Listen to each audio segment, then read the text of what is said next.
जय हिंद दोस्तों। मुझे कभी कभी जब मैं टीवी डिबेट्स देखता हूँ मुझे कि ये बड़ी बेतुकी और बेबुनियाद सी ये बहस महसूस होने लगती है। जब कई लोग कहते हैं कि बीजेपी के लोगों ने कौन सा आज़ादी के समय पे अपना योगदान दिया था, कौन लोग जेल गए थे, कौन लोगों ने इसका जो है समर्थन किया था।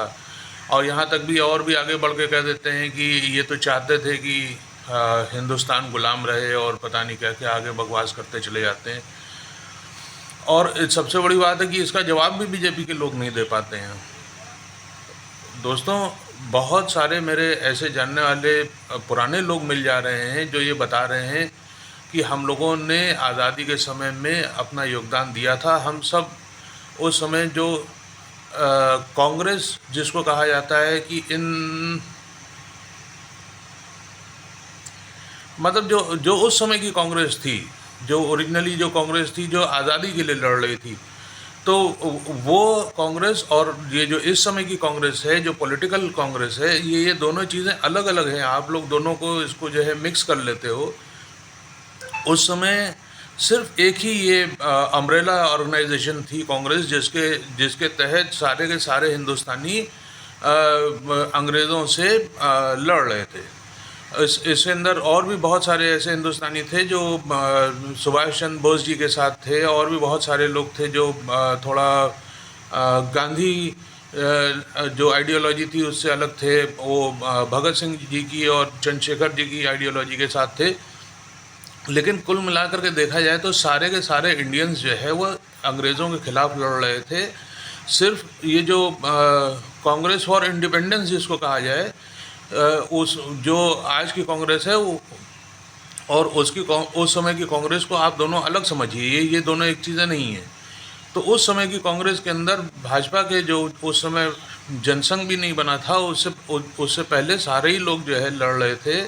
और बहुत सारे ऐसे लोग हैं जो जानने वाले हैं जो जेल भी गए हैं, और बहुत सारे ऐसे लोग हैं जिन्होंने लाठियाँ भी खाई हैं।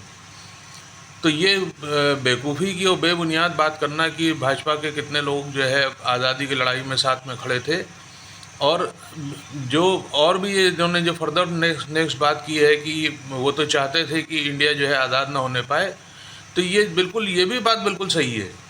लेकिन इसके इसके पीछे की सच्चाई कोई नहीं आपको बतला रहा है ना। भाजपा वाले भी जो है बैकफुट पे आ जाते हैं, वो भी नहीं बताते हैं आपको सच्चाई कि भाई जो उस समय नेहरू ने इसको हाईजैक कर लिया था कांग्रेस को, जो गांधी जी के कंधे पे बिल्कुल एकदम विक्रम बेताल की तरह बेताल की तरीके से बैठ गए थे आकर के।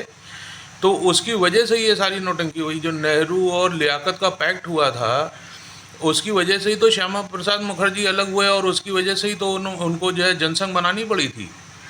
तो ये लोग बगैर तथ्य की बात करते हैं, और मुझे तो अचंभा होता है कि भाजपा के लोग भी जो है उनको सही जवाब दे नहीं पाते हैं। तो मेरे निवेदन है, सुधांशु त्रिवेदी हैं, इतने अच्छे वक्ता हैं। आपका उड़ीसा से हमारे दूसरे आते हैं बड़े, वो भी कुशल वक्ता हैं, लेकिन वो लोग ये पॉइंट मिस आउट क्यों कर देते हैं, मेरी बात समझ में नहीं आती है। भैया, हम सब भारतीय उस समय लगे हुए थे हिंदुस्तान को आज़ाद करने के लिए। सिर्फ ये जो नकली गांधी परिवार है, सिर्फ ये नहीं लगा हुआ था, या इनके जो पीडी हैं, जो इनके चमचे हैं, ये नहीं लगे हुए थे। इसके अलावा भी बहुत सारे लोग लगे हुए थे, और वो सारे के सारे एक ध्येय था उनका, और उसी ध्येय की तरफ वो लोग आगे बढ़ रहे थे।